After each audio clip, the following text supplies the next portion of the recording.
샬롬. 자존심이라는 것은 자기 몸을 굽히지 않고 스스로 높이는 마음을 뜻하죠. 제목은 주여 저를 도우소서입니다.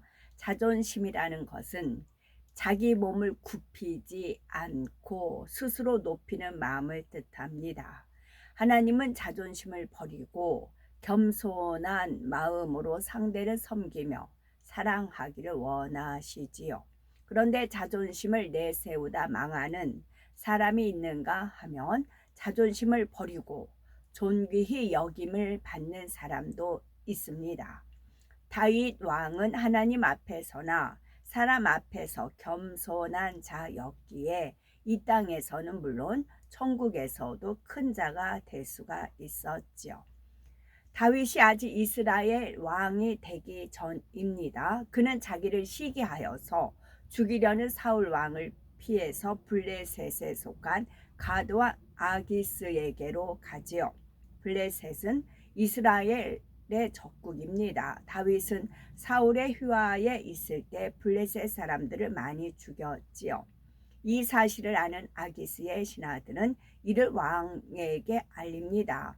자칫 생명을 잃을 수도 있는 공경에 처한 다윗은 블레셋 사람들 앞에서 미친 채하고 대문짝에 그적거리며 수염에 침을 흘리기까지 하였지요. 아기스는 다윗의 이런 행동을 보고 내게 미치 광의가 부족하여 너희가 이 자를 데려다가 내 앞에서 미친 짓을 하게 하느냐 하면서 쫓아내 버립니다. 다윗은 자존심을 버리고 미친 척하여 위기를 모면할 수가 있었지요. 훗날 다윗은 이스라엘 왕이 됩니다. 블레셋으로부터 조공을 받기까지 하지요. 만일 다윗이 자존심을 세우다 아기스의 손에 죽었다면 위대한 왕이 될 수가 없었지요. 이런 상황에서 우리라면 어떻게 하겠습니까? 자존심이 있는 사람이라면 죽을 망정 그렇게는 못하겠다 할 수도 있겠지요. 그러나 그 자존심이 가치가 있는지 자존심을 세우는 것이 옳은지 분별해 봐야 됩니다. 다윗은 사울 왕에게 쫓겨 다닐 때 그를 죽일 수 있는 기회가 2번이나 있었지요. 하지만 하나님이 기름 부으신 왕을 죽이는 악은 행치 않았습니다. 도리어 자신을 죽음개나 벼룩에 비유하며 사울을 죽일 의사가 없다고 하자 이에 악한 사울도 감동을 받죠. 결국 연단이 끝난 후에 하나님께서는 다윗을 왕으로 높여 주셨고 그는 견고한 통일 왕국을 건설하였습니다. 반면에 자존심을 내세우다 비참한 결과를 맞이한 사울과 시드기야를 살펴보면 사울은 사무엘 선지자가 죄를 지적했을 때 회개하기는커녕 백성 앞에서 자기의 자존심을 세워줄 것을 간청합니다. 또 하나님께서 자신의 왕위를 폐하고 다윗을 왕으로 세운 사실을 알고는 다윗을 죽이려고 집요하게 쫓아다니죠. 그러다 결국 하나님께 버림받아 비참한 죽음을 맞이합니다. 남유다 왕국의 마지막 왕 시드기야는 어떠했을까요? 유다는 2차례 걸쳐 강대국 바벨론의 침략을 받아 풍전등화의 위기에 놓였죠. 반란을 일으킬 가능성이 있는 똑똑한 귀인들은 다 바벨론으로 잡혀갔지요. 힘없는 백성만 유다에 남았습니다. 이때 시드기야 왕은 바벨론 느부갓네살 왕에게 소환을 당해 국정을 보고하고 조공을 바치고 돌아온 적도 있었지요. 그런데 시드기야 왕이 애굽왕 바로와 비밀리에 동맹 관계를 맺고 내통하다가 바벨론을 배반하게 됩니다. 이에 에레미야 선지자가 바벨론에 항복하는 것이 하나님의 뜻이라고 전하지요. 시드기야는 이것을 수치스럽게 여기며 선지자를 감옥에 가둬버립니다. 아무 힘도 없으면서 자존심만 내세우다가 결국 바벨론에게 세 번째 침략을 당하고 말았죠.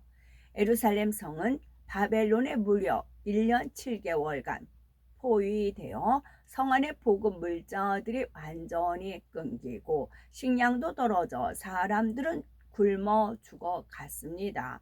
게다가 바벨론 군대가 성벽을 뚫고 들어와 시드기야와 군사들은 한밤중에 도망치다 붙잡히고 말지요. 마침내 예루살렘 성전은 불탔고 완전히 함락되어 버렸습니다. 바벨론 왕은 배반한 시드기야 목전에서 그의 아들들을 죽이고 시드기야의 두 눈을 뽑아 버리지요. 그리고 포로로 끌고 가 죽는 날까지 오게 가두었습니다. 시드기야 왕은 자존심을 내세움으로 자신뿐 아니라 나라가 망하는 결과를 비참한 결과를 초래하였지요. 그러니 자존심 때문에 자기를 낮추지 못하는 것이 얼마나 어리석고 자신을 망하게 하는 것인지 깨우쳐야 합니다. 겸비한 마음으로 응답받은 수로보닉의 여인 살펴보면 예수님께서 수로보닉의 지방에 가셨을 때 일입니다. 더러운 귀신 들린 딸을 둔 이방 여인이 예수님께 나와서 자기 딸에게서 귀신을 쫓아 주시기를 간구합니다. 여인은 주 다윗의 자손이여 나를 불쌍히 여기소서 내 딸이 흉악히 귀신 들렸나이다 하며 큰 소리로 고쳐 달라고 하였지요. 이때 예수님께서는 의외의 반응을 보이십니다. 즉 한 말씀도 하시지 않고 가만히 계시는 겁니다. 여인이 계속해서 소리 지르자 제자들이 나서서 그 여자가 우리 뒤에서 소리를 지르오니 보내소서 할 정도였지요. 그제야 예수님은 나는 이스라엘 집에 잃어버린 양 외에는 다른 데로 보내심을 받지 아니하였노라 하시는 겁니다. 여인은 예수님께 공손히 절하며 주여 저를 도우소서라고 간청을 합니다. 그런데 예수님은 자녀의 떡을 취하여 개들에게 던짐이 마땅치 아니하니라 하시며 이방 여인을 개에 비유하시는 겁니다. 다른 사람 같으면 개 취급 당했다고 자존심이 상해서 돌아가 버렸을 겁니다. 그러나 여인은 서운함과 자존심이 상한다는 마음 자체가 없었습니다. 주여 올소이다마는 개들도 제 주인의 상에서 떨어지는 부스러기를 먹나이다 하며 겸비한 마음으로 끝까지 예수님께 구하지요. 이에 예수님께서 여자야 네 믿음이 크도다 네 소원대로 되리라 하시자 딸이 그때로부터 깨끗이 낫습니다. 스로보닉의 여인은 자기를 철저히 낮춤으로 믿음의 시험을 잘 통과하여 마음의 소원을 응답받았지요. 스로보닉의 여인이 주여 올소이다마는 개들도 제 주인의 상에서 떨어지는 부스러기를 먹나이다 라고 한 것은 오로지 딸을 고치겠다는 일념으로 억지로 분을 누르거나 자기에게 유리한 쪽으로 계산하여서 한 말이 아닙니다. 그 중심이 의롭고 겸비했기에 예수님이 예상치 못한 말씀을 하셨을 때도 선한 믿음의 고백을 할 수가 있었지요.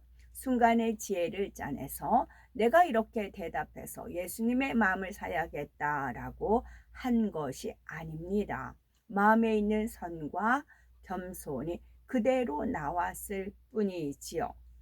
우리도 하나님의 응답을 받으려면 교만을 버리고 마음을 비워 종의 형체를 가진 예수님의 마음을 닮아야 합니다. 악을 악으로 갚지 않고 선으로 갚으며 육의 마음을 온전히 버리고 영의 마음, 의로운 마음을 가져야 하지요. 그러면 어떤 문제든 응답받을 수가 있고 믿음으로 행하는 모든 일에 거칠 것이 없습니다. 로마서 1장 17절에 의인은 믿음으로 말미암아 살리라 라고 한 대로 스로보닉의 여인은 그 중심이 겸비하고 의로웠기 때문에 끝까지 믿음의 고백을 할 수가 있었지요. 그러한 중심이 되면 어떤 문제에 부딪힌다 해도 믿음의 행함이 나옴으로 마음의 소원을 응답받게 됩니다. 믿음은 신뢰하는 것입니다. 그 신뢰에 변함이 없으며 또한 순종하는 것이지요. 스로보니게 여인은 예수님에 대한 소식을 들었을 때 그것을 믿고 예수님을 신뢰하였습니다. 또 예수님께서 어떤 행동과 말씀을 하셔도 요지부동하고 변함없는 마음으로 믿어드렸지요. 그러면 순종은 어떻게 나타났습니까? 예수님께서 자녀의 떡을 취하여 개들에게 던짐이 마땅치 아니하니라 라고 하시니 여인은 주여 올소이다 라고 대답을 하였지요. 예수님을 신뢰했기 때문에 서운해하거나 자존심 상해하지 않았고 그 말씀에 겸손히 긍정의 고백을 하였지요. 그러면서 예수님을 감동시켜 드리는 말을 하였기에 하나님의 놀라운 역사를 체험할 수가 있었습니다.